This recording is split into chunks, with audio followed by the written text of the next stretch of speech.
I don't even know why I'm making this video. I'm doing it to organize my thoughts because I don't know how else to do it. These videos take like 8 goddamn hours, and in 8 hours it makes me go, hey, how can you make sense of this to try and communicate what you're thinking to somebody else? Well, how about you sit down, make a silly little video, and end up talking to the camera more than...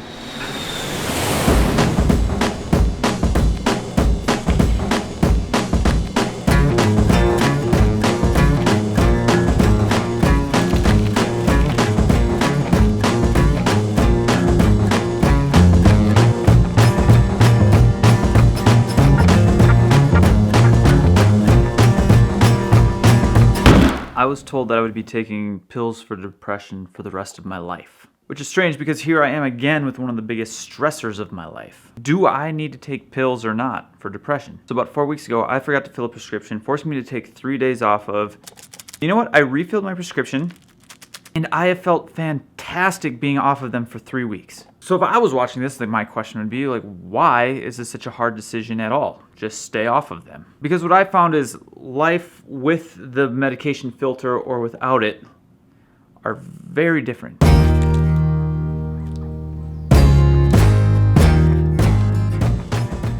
My thoughts and emotions feel fuzzy. Off of med, I feel really sharp. And by fuzzy and sharp, I mean the way I see things. Like, literally when I'm on medication, it feels like when I'm looking at the world, there's a haze over everything, and everything's just softer and not as sharp.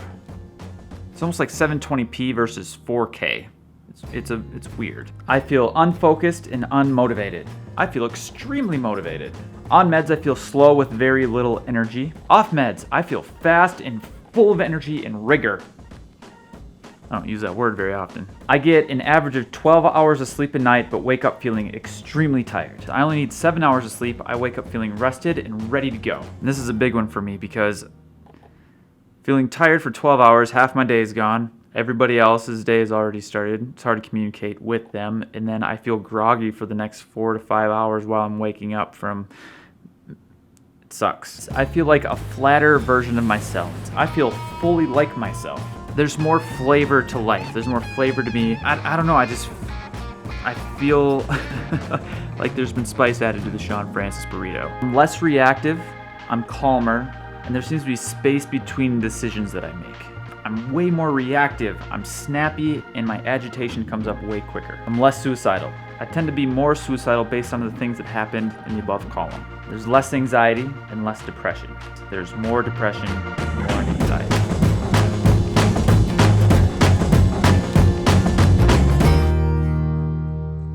So if I go back through these and we plus and minus like what I like about them and what I don't like, 5 to 3. 5 to 3 in terms of not being on meds versus being on them. But the problem is that those bottom 3 deserve more points. Another issue I have with medication is at 10 years old, I was prescribed an adult dose of lithium to help with my depression. I got so sick I missed a year of school and I almost died.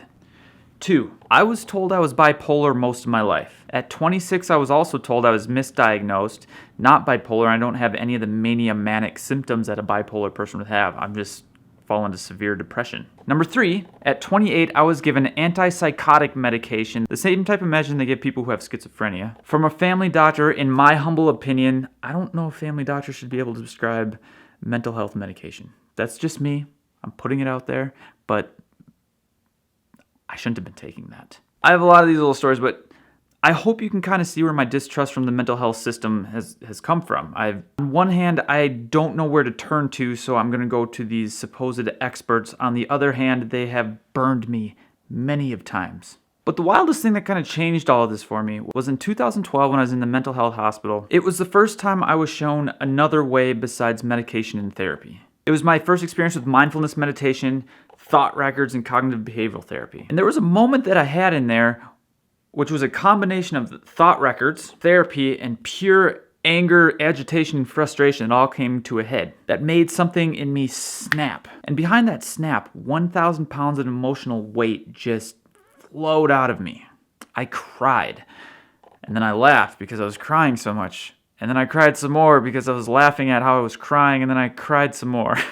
Tears, snot, everything was all over the place. But it was beautiful and one of the best things I've ever experienced in my entire life, not just with depression, but absolutely anything. And it was what I always hoped the pills would do for me, but they never did. And I knew I had this experience without a handful of pills. The pills didn't do it. And I knew that. So after that, why did I even get back on pills in the first place? Now, this is painful to say. It was painful for me to write in my journal, and it's painful for me to say out loud. But from 2012 to 2015, I stopped doing the things that were helping me get there. I stopped meditation, cognitive behavioral therapy, thought records, challenging my thoughts. I stopped all of that. And just like anything, without practice, I lost my skill. Now, here's what tends to happen that I've seen with myself and others is when you're in a mental health storm, you'll reach for anything. Meditation, cognitive behavioral therapy, journaling, all of that. But when you're in the storm, it's harder to do those things. A good analogy would be trying to learn how to fight while you're in the ring with Mike Tyson. You're going to get knocked out. You need to learn to fight outside of the ring. So this week has me absolutely torn because I'm meditating every morning.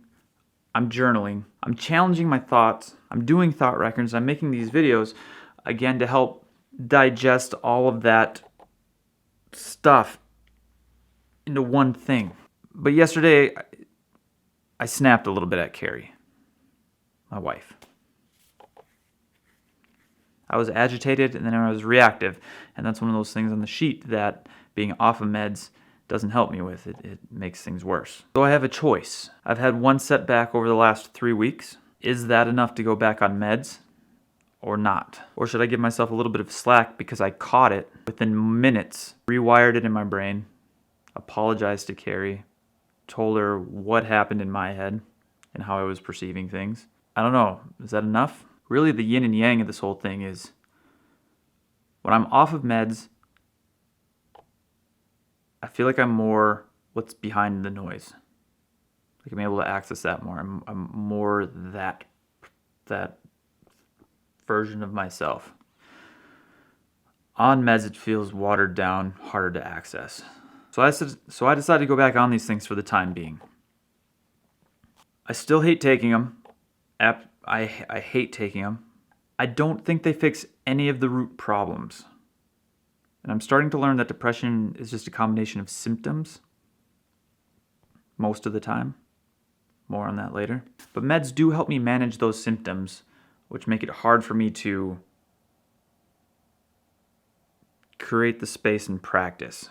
My goal is to, I guess long story short, my goal is to step back into the ring with Mike Tyson meds free. I think I just need a little bit more time to develop my skills outside of the ring. Or Iron Mike might kill me. Alright.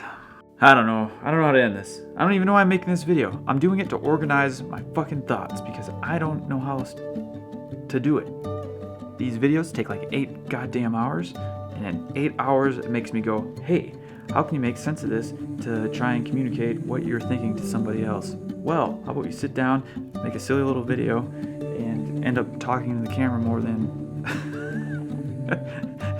than you planned anyways, because it's dark outside now, and there's no way you can get any cool footage outside, even though you enjoy doing it. Life is meant to be experienced. Curiosity will get you there. I'll see you guys next week.